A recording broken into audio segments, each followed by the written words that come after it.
Leslie Cornwell, certified nurse midwife with Midwifery Business Consultation.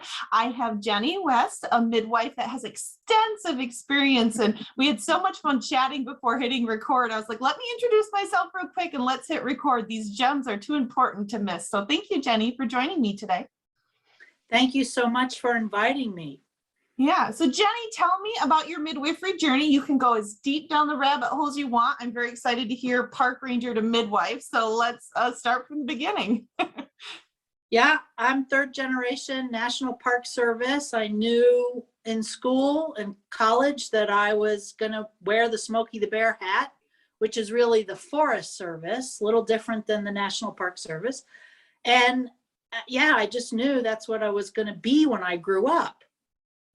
However, those of you who are old enough to remember 1988, Yellowstone was on fire. So I was on the fire line for 36 days straight, which was unheard of. Dangerous for the firefighters, you know, but everything was on fire and nothing was helping it. And part of what happened during that 36-day run is life got real simple. Everything got very clear and black and white. You're either awake or sleeping, hungry or not hungry, safe or running for your life. So it's like I had time to sort of reevaluate what is it that I was trading off as a woman in a male-dominated field to get where I wanted to go, where I thought I could be. So being out on the line for 36 days straight, something clicked, something shifted. And I realized I probably was on the wrong train. Yeah. If this was my career path, I didn't want to have to carry a gun, but in order to move forward, GS5, GS7, GS9, that forward progress. And then when I looked at my supervisors and what they were doing or not doing, I thought, I don't want to look like that 5 years from now. So I thought about what inspired me. And when I was working seasonally in Yellowstone prior in 1986, I was called out on 2 calls. They were full-time employees, the wives of 2 full-time employees that were pregnant. And this is old enough that everybody had a walkie-talkie still. And anybody who's old enough to know that if you yell into the radio, it sounds like the squawky noise on the Charlie Brown show. Nobody can, yeah. So you knew immediately as the dispatcher if there was a pregnant person or a birth happening because there was yelling into the radio. So I watched, the first time I was right in the panic with everybody, got her out of the park and into the hands of, you know, other paramedics and off to the hospital. The second time it happened, again, I sort of had this moment. And I want to say I sort of floated up to the back high corner of the ambulance. And it was like, wow. Everybody's screaming. Everybody's panicking. The baby's not exiting her body. She seems okay. Why are we so hysterical? Mm-hmm. And I uttered in my own mind the key sentence. It's like, too bad nobody here knows what normal looks like, because we're probably finer than we think. So really coming back from the fires is when I said, okay, I'm buying some midwifery books. And I went and bought Miles Midwifery at a used bookstore, $5. It had scary pictures, so I knew it would teach me something. And I started collecting how to know what to do if somebody was having a baby. And I started interviewing birth centers to say, I got a 2-week vacation. Before I quit my career, let me go stick my toe in the pool. And most of the birth centers, I didn't understand the politics. I could only come for 2 weeks. They thought I was going to push everybody out of the way, get my catches, superimpose, you know, take everybody. And it's like, finally I said, just want a shadow. No. I don't want to deliver any babies. What are you, nuts? I don't know anything. I'm a park ranger. I don't, and finally a clinic said, oh, you're willing to answer the phone, do laundry. It's like, I will do whatever you want. I need to just rub elbows with this. So it was a birth center down on the border in El Paso. And I think in about 7 days is when one of the nighttime supervisor, we had 3 women in labor, and she just plunked me down on the bed between this woman's legs and just said, put your hands out. Catch baby. And I did that 3 times kind of in a row. We had a lot going on that night. And I say that's also when the point of no return occurred for me. It was like, okay. Now, the day I arrived, there was a first-time mom, which I didn't know what that meant. And I remember staggering out of her birth room. I thought, okay, I promised to be helpful. So I went in there and I spent 14 hours with her. Wow. And I had read enough to know that pushing usually sounded like grunting. So when she got pushy, I stumbled out to go get somebody real, because I don't know what I'm doing. You just know the high level of what the book told you. Right. And of course, I was shocked. My internal dialogue was, my back hurt, my leg hurt, my knees almost buckled, and I think I have a headache.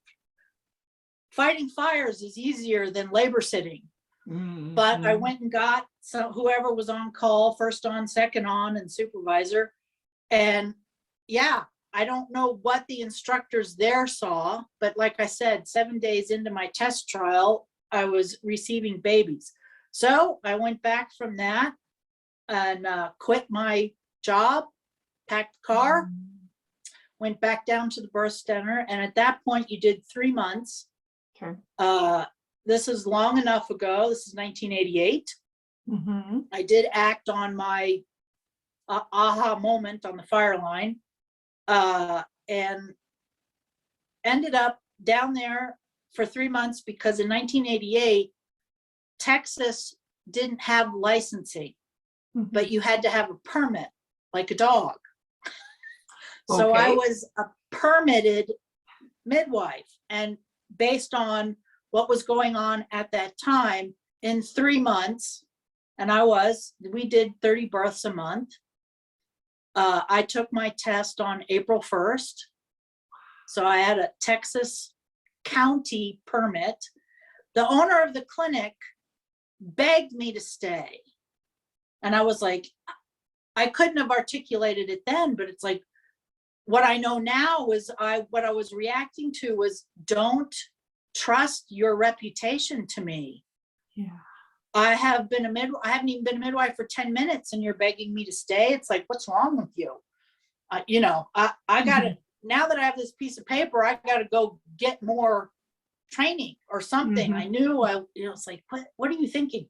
So 3 days later, she convinced me, and I ran into her many, many years later at a class. And I said, just out of curiosity, why did you insist? I said, I'm glad I did, because in hindsight, my education really began the moment I had my license. I had to start integrating and figuring out what to do, because I was the midwife in the room. Right. As long as you're a student, you got a safety net most of the time, right? So didn't know that yet. But she says, you had the ability to walk into the room, assess what was happening, formulate a plan, and then execute it. You didn't always do the right thing as a student, but I could teach you that. That's why you were there. She says, I don't know how to teach being able to assess and execute. And it's like, oh, well, that's from being a park ranger. If you've got the hat on and the duty belt on, guess what? The expectation is you're going to know what to do no matter what, all the way from where are the bathrooms, what time does Old Faithful go off, when do the moose turn into elk?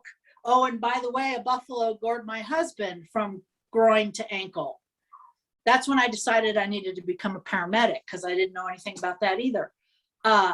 But again, it's like, who knew that being a park ranger would be a good was prerequisite. perfect training?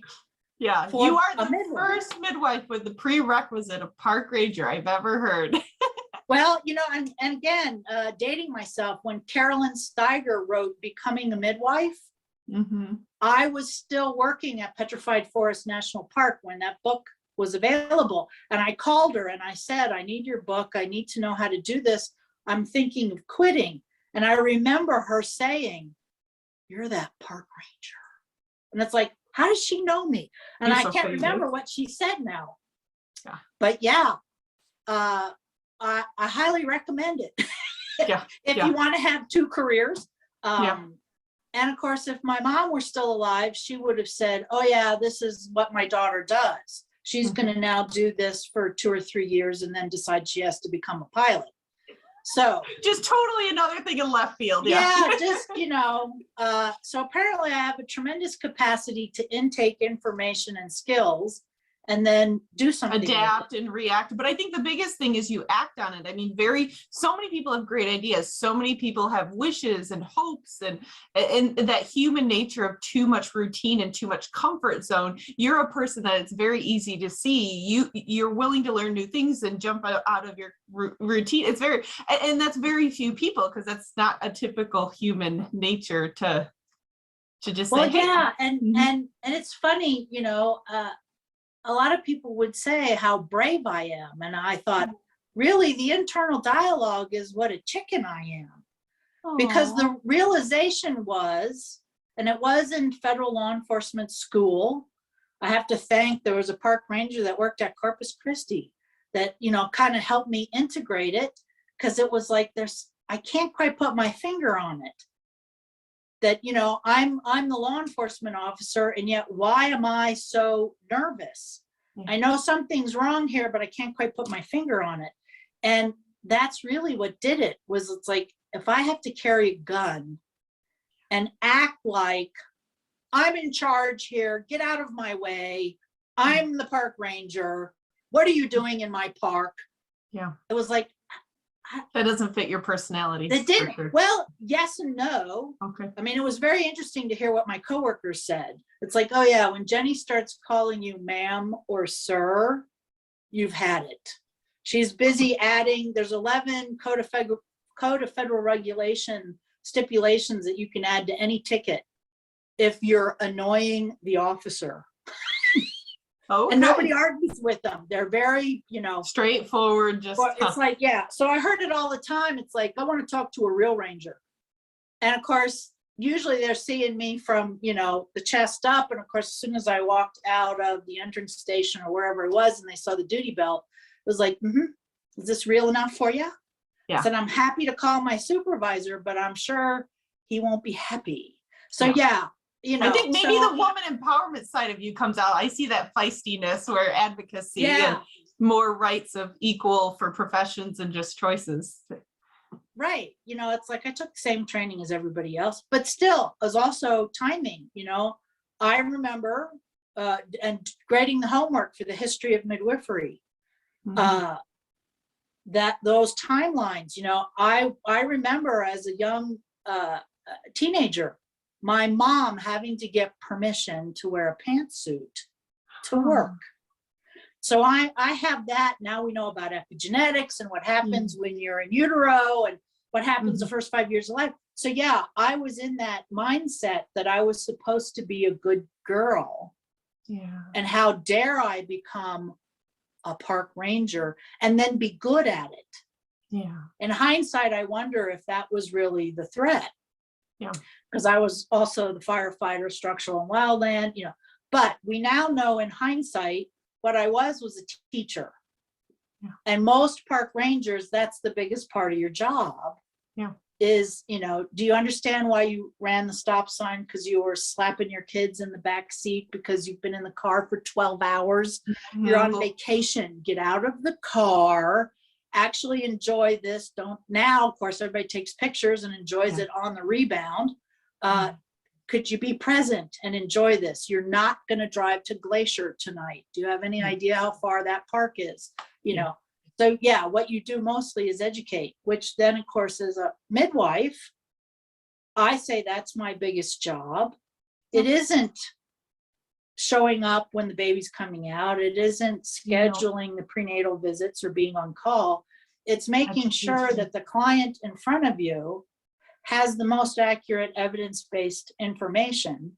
Choices that they can make, and they're getting through informed consent. Yeah. Exactly. So that they are making decisions based on accurate information, so that hopefully we can prevent some of the coulda, shoulda, woulda.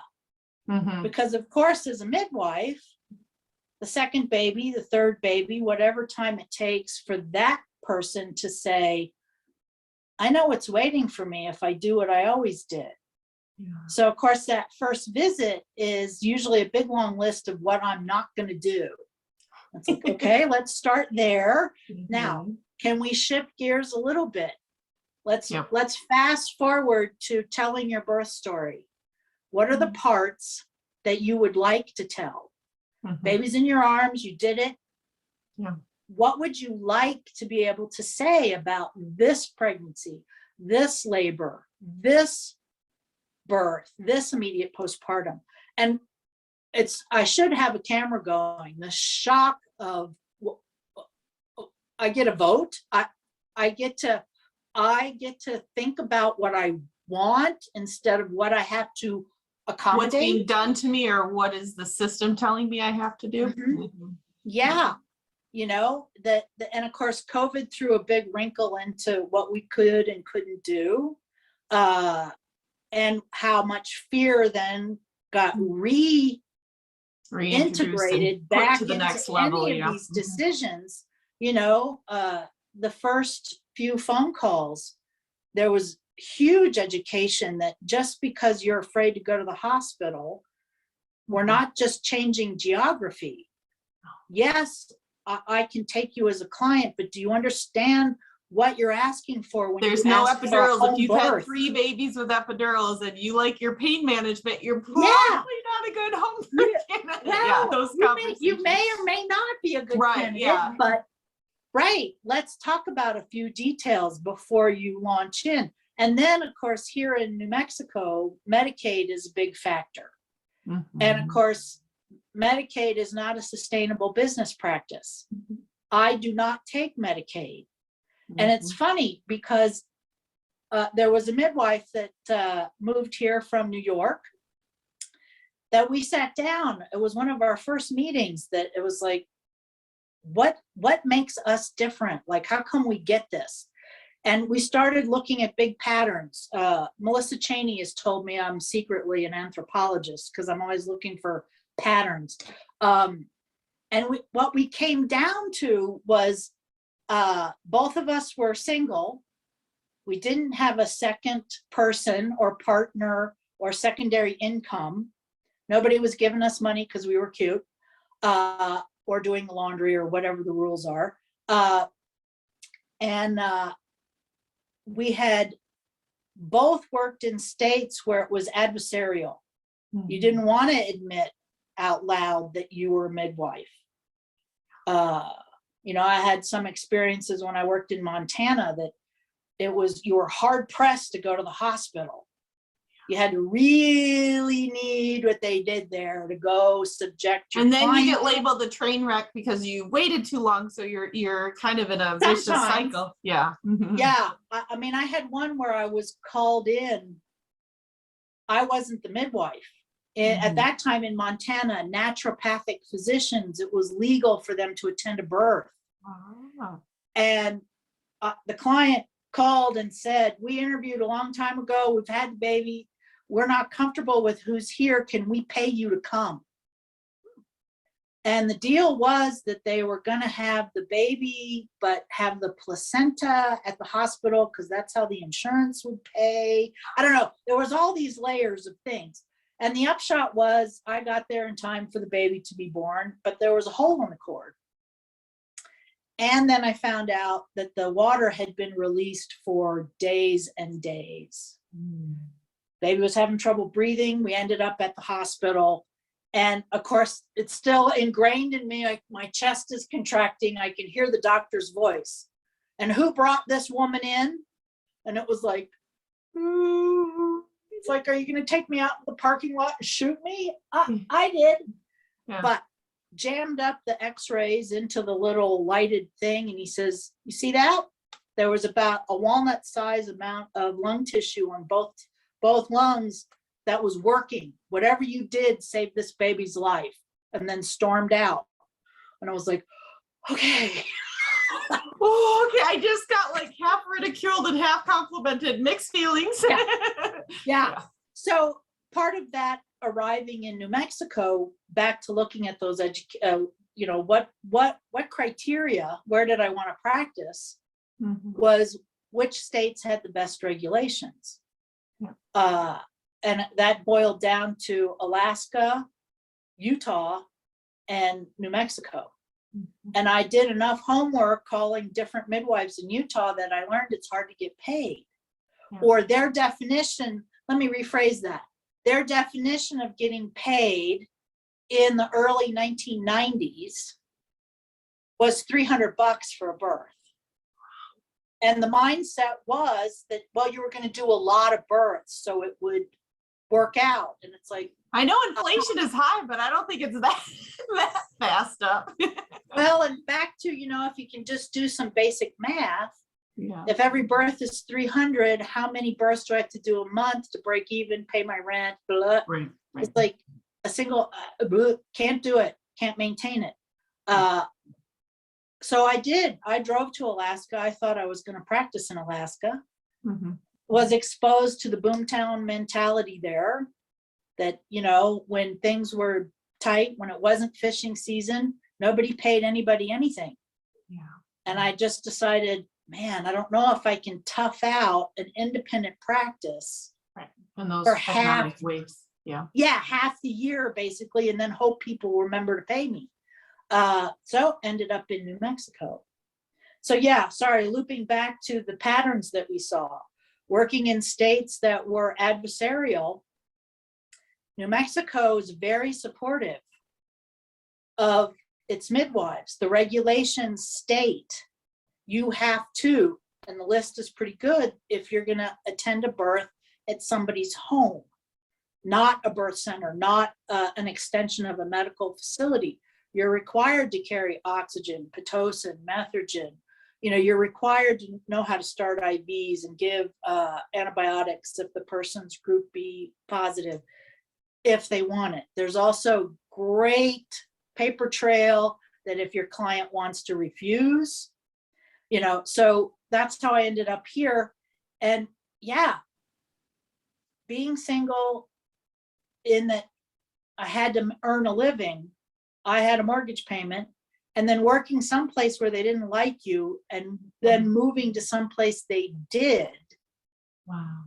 Helps you be successful. And that's not to say we don't have group dynamics. No. I go into the hospitals and I have some on-call physicians say, oh, you keep a chart? You have a chart?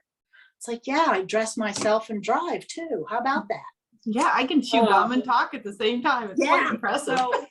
But, after a while, I got so that I wasn't offended by that. In fact, it was Dr. Lodog who gave me that piece of information about what physicians give up to have those letters after their name, and how affronting it can feel to them sometimes for a midwife to roll in and say, oh, I know an herb for that, or we have a technique for that, and they didn't learn it in medical school.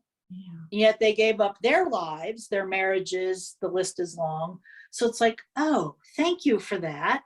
To sort of see this what seems like abrupt behavior through their filter allowed me to step way back and say, we can try to be in other people's shoes and relate to the challenges because you don't know, like maybe they had a bad outcome 5 minutes earlier, maybe they're fought with their wife or spouse, or like, I think sometimes we forget when this person, they're still a human being. Like, even if it's the most nasty person in the world, someone loves them out there. Someone like there's some other side we just don't see. Yeah. Right. And yet let's, when I think about it, when I teach classes and teach midwifery students, it's like, you're not at your best either. Very rarely does anybody roll into the medical model well rested. You're there because you need what they do. Something's going sideways, or something's just not right. It doesn't have to be hair raising. Most of the transports, if you look at the data, nothing horrible is happening. Yeah. It's the opposite. We can't get labor to go. This is going on too long. Something else is going on, or else she would have already had her baby.